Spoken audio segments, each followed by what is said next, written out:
क्रिस्त में मेरे प्यारे भाइयों और बहनों, वर्ष का 30वां इतवार है।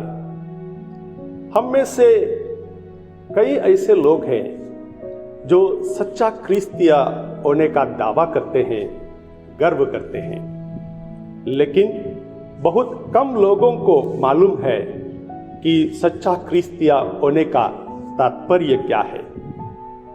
सच्चा क्रिस्तिया होने का अर्थ है प्रेम और शांति का जीवन जीना और दूसरों को भी उसी प्रकार का जीवन जीने के लिए प्रेरित करना। क्रिस्तिया जीवन जीने का मतलब यह है कि हम अपने दैनिक जीवन में, अपने व्यवहार में, अपने पड़ोसियों को अपने समान प्यार करना।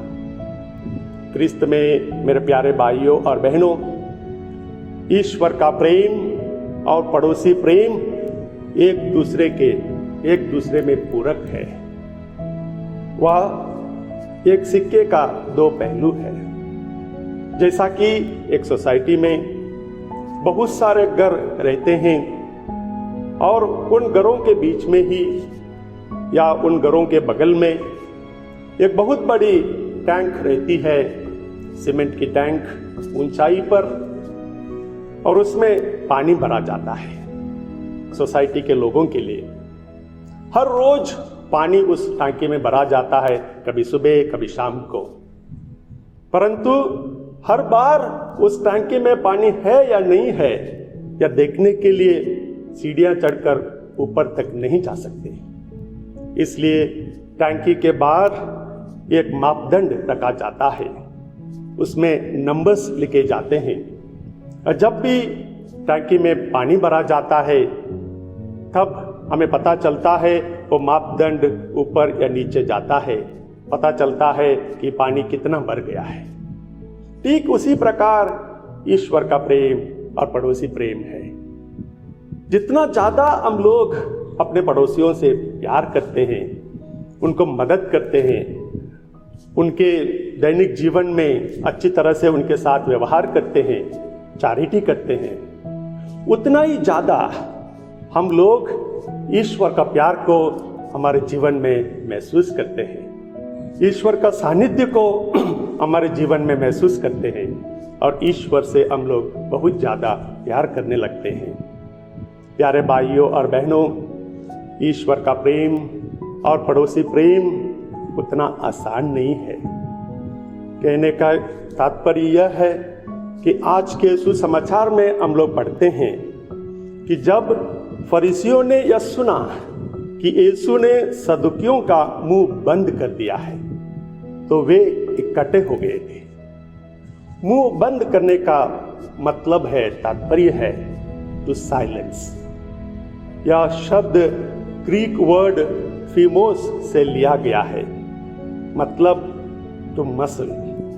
इसका मतलब यह है कि जानवर के, पेड़ बकरियों के मुंह पर, नाक के ऊपर से कुछ चीज़ें ढकी जाती है, जो वायर से ढकने की चीज़ें बनती है या कोई लेदर की चीज़ें बनती है जिसे मुंह को बंद कर देते हैं ताकि ये जानवर नुकसान ना पहुंचाए, मुंह ना खोले, खाना ना खा पाए।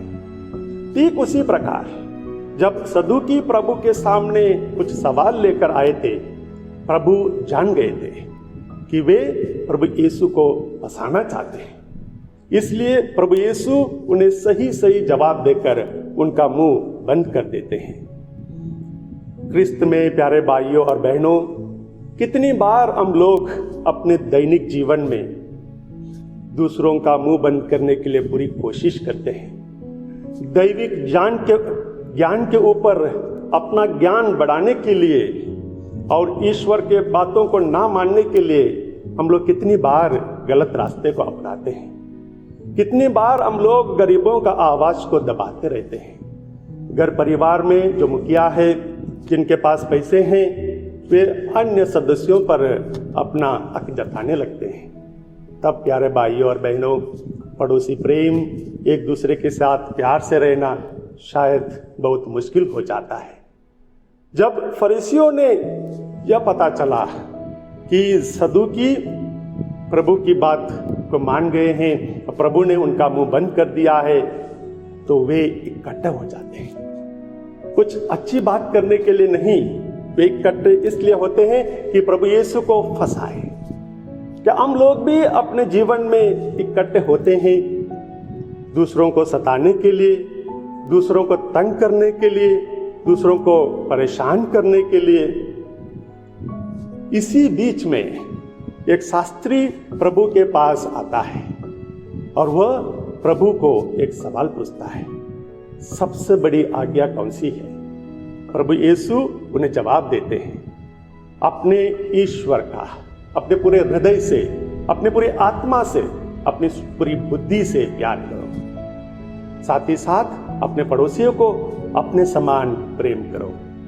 जी हाँ प्यारे भाइयों और बहनों, जब यह उत्तर प्रभु ने दिया था, उनके आसपास फरीसी नफरत बांटने के लिए तैयार थे।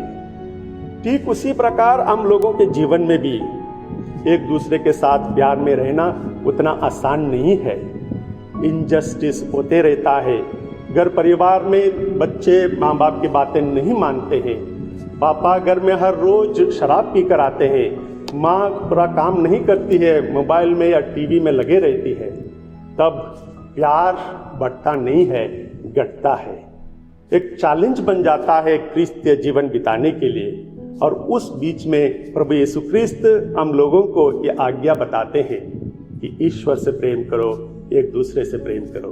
प्यारे भाइयों और बहनों, आज के पहले पाठ में हम लोगों को बताया गया है कि हम विधवाओं को और अनाथों को ना सताएं। आज के दूसरे पाठ में हम लोगों से बताया गया है कि हम भला कार्य करें, एक दूसरे को प्यार करें।